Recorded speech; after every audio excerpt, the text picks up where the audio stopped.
My advice would be to never be afraid to ask for help. You are not a burden to anyone. Just ask for help, say something. Say it's not hard to be kind and empathetic. Everyone goes through experiences, and it's okay to talk about it. And if it's overwhelming, sometimes doing something for other people will take your mind off of your own problem. Welcome to the Dog Beach Diaries podcast, everyone, where every conversation is from the beach with people that I've never met before, and hopefully we'll bring you a mix of heart, humor, and honest stories from these unique, amazing voices. So sit back where every chat is unleashed, every story fetches a smile, and the best interviews happen with a little sand between our toes and a wagging tail nearby. Let's stroll the shore together and discover what makes life truly meaningful, and remind us all that we're not alone. Today's episode of the Dog Beach Diaries is brought to you by my YouTube shop, where I have over 1,300 items to choose from Target to Walmart, Home Depot, Lowe's, Macy's, Bloomingdale's, QVC, and so many other merchants, nearly 3,000. So check it out today for the latest and greatest. And now back to today's episode of the Dog Beach Diaries. All right, welcome to episode 12 of the Dog Beach Diaries. We are here today with Katie Horton. Okay, so Katie, I saw her walk by the car when I first drove up. And you got to show everybody your hoodie. Okay, sorry. Because that's the reason why. Okay, so everyone knows women's sports, so we're going to tag them in this podcast. Okay, so what are you here for today? I heard there was something going on here. Yeah, we're doing a 3-event water ski tournament. Right now we're doing slalom. We're going around buoys on a one slalom ski, and we speed up, shorten the rope. And then we'll do tricks later, which is a little bit like wakeboarding. We do flips and spins on it. Tomorrow we'll go off that ramp over there and see how far we can go. Oh, that's so cool. Wait, is this an annual thing? Yep. Yeah, we do it every year. Nice. And who are you here with? This is my fiance, Curtis Williams. Hey, yeah, congratulations. Thank you. C-Dub. That's what I'm talking about. So what do you guys do? Wait, are you the event coordinator or? No, Curtis will do that every once in a while here, but not today. We're just skiing and helping out as we can. Right on.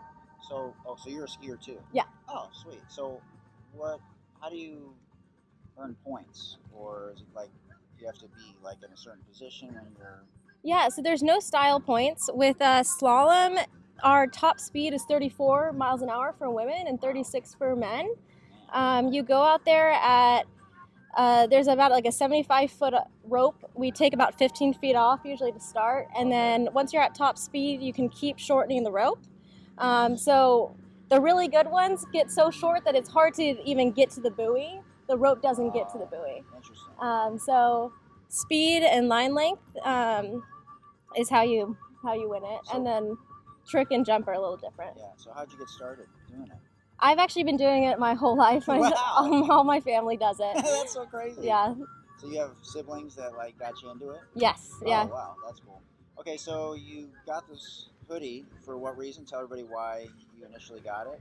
I've always loved watching women's basketball, and we went and saw Caitlin Clark. Oh, for real? Yeah, Wait, we saw in college or? No, we watched her play against the Sparks in LA. Oh, that's sick. So I was just a big fan of the movement. Yeah, right on. So did you play sports in high school? Yeah, I actually played basketball. Oh, you did? Yeah. Oh, sick. Right on. Yeah. Wait, did you go to college too? No, I actually water skied in college. Oh, really? Yeah. Oh, sweet. Where? University of Alabama. Oh, dang. Okay, y'all got it. So is that where y'all met? No, he skis and now coaches SDSU. Oh, wow. Okay, Yeah. sick. Wait, is it a club sport or is it? Just a club sport, Mhm. yeah. Don't say just. I was a club It's a very coach. fun club sport. Right. Well, I was a club women's basketball coach at UCSD for 2 years. Nice. Like high level. Yeah, I'm Well, sure. I know it's look. You guys watching or listening to this, just because it's a club, it's D1, it's legit. So C-Dub in the house. That's what I'm. So tell us about that. Do you travel to like different regions in the country? Yeah, we do most of our competitions within the Western region. So most of our tournaments are in California. We'll travel like Northern California, Central. We host tournaments here sometimes. But then once a year for the nationals, we typically qualify. You have to be top 5 in your region to go. But we'll travel to that. Actually, this year it's going to be in California, but Last year we went to Texas, so yeah. I was a point guard. I'm only 5'2", so it didn't take me very far, but it was fun. Not competitively, yeah, just water skiing and basketball. Okay, so what are your guys' love language? Plot twist. I mean, it is the Dog Beach Diaries. I mean, attention. Attention. There we go. Okay, what about you, C-Dub? No comment. No comment. My players are watching or listening to this. I plead the fifth. Okay, where do you guys see yourself in 5 years? I'm a dietitian, so I'm starting to work at Rady's Children's Hospital, and I see myself there hopefully in 5 years. I mean, this beach is a pretty nice spot. I'd like to be here in 5 years at a water ski tournament. Yeah, I'm feeling pretty good about where I'm at. There are a few schools that, yeah, they have like a paid full-time coach, and they have some scholarships. We'll stay a club sport.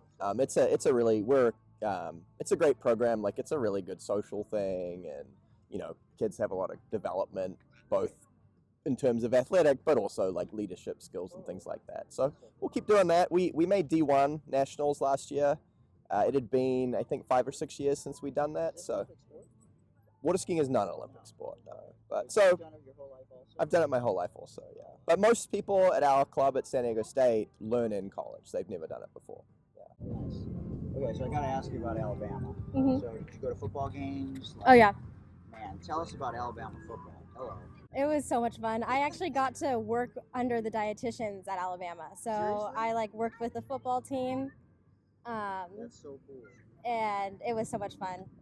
Like, the whole town shuts down when the games are going on. So it was probably my favorite part of college besides water skiing.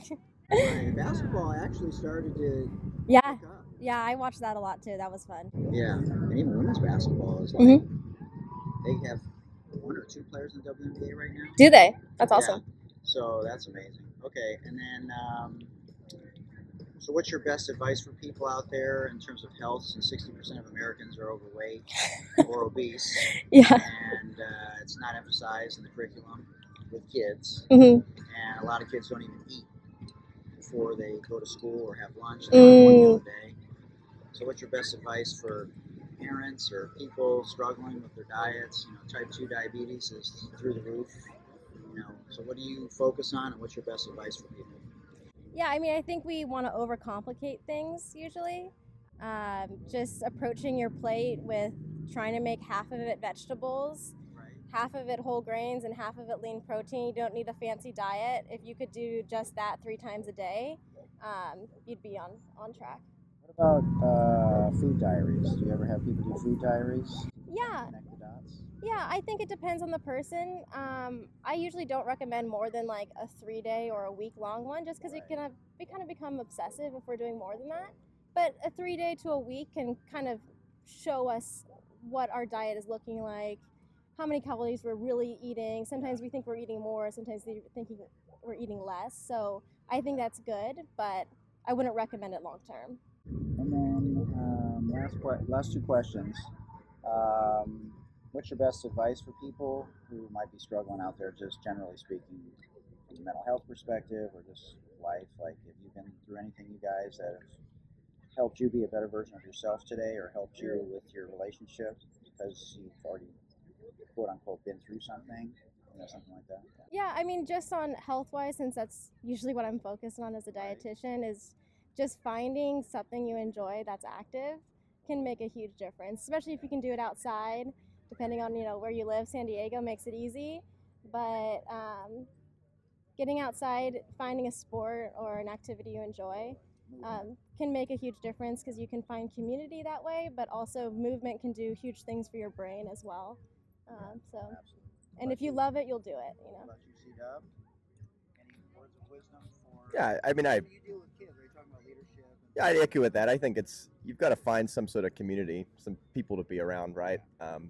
That can be tough. I think particularly for as you get older, right? Making friends as adults, it's not as easy as the schoolyard, right? Walk up to somebody, hey, you want to be my friend? They look at you like you're crazy. I'm from New Zealand. So yeah, I mean, finding a way to do that, and like Katie said, I think sports and activities are really good ways to do that. You know, find a pickup basketball league or a pickleball or whatever it is, right? Like gets you outside and you meet people, and that's great. Okay, last question. Wait, keep it. So if you could have dinner with one person, past or present, dead or alive, that you never met before, who would you like to have dinner with? It would be interesting. Yeah, Richie McCaw, probably arguably the best rugby player of all time. He was the captain of the All Blacks when I was a kid. I think I'd like to have dinner with him. That'd be cool. So I've had a Hall of Fame rugby player on my main podcast, which is called the Sports Deli. Oh, cool. Yeah. So that's awesome. That was the first. I never had that one before. Okay, you're up, kid. Oh, I don't know. That one's too Caitlin difficult. Clark. I mean, that would be pretty sick. I'd be down for that. I don't know. I always think of like my favorite artists, like Amy Winehouse, would be pretty cool to sit down with. But yeah, Caitlin Clark would be pretty awesome too. Right on. All right, thank you guys. I appreciate it. Yeah, thank you. That's a wrap. That's another episode of the Dog Beach Diaries, ladies and gentlemen. In the books, and thanks again for joining us today, everyone. And to everybody out there, if you're going through it, just remember you're not alone. You can always dial 988. It is a free phone call, and the world is absolutely a better place with you in it. And finally, it's not how you start, it's how you finish. Don't be afraid to ask for help, everybody. No journey is walked alone. Strength comes in many forms, and reaching out for help is a true act of bravery. Stay positive, keep supporting each other, and we'll see you next time at the beach for the Dog Beach Diaries.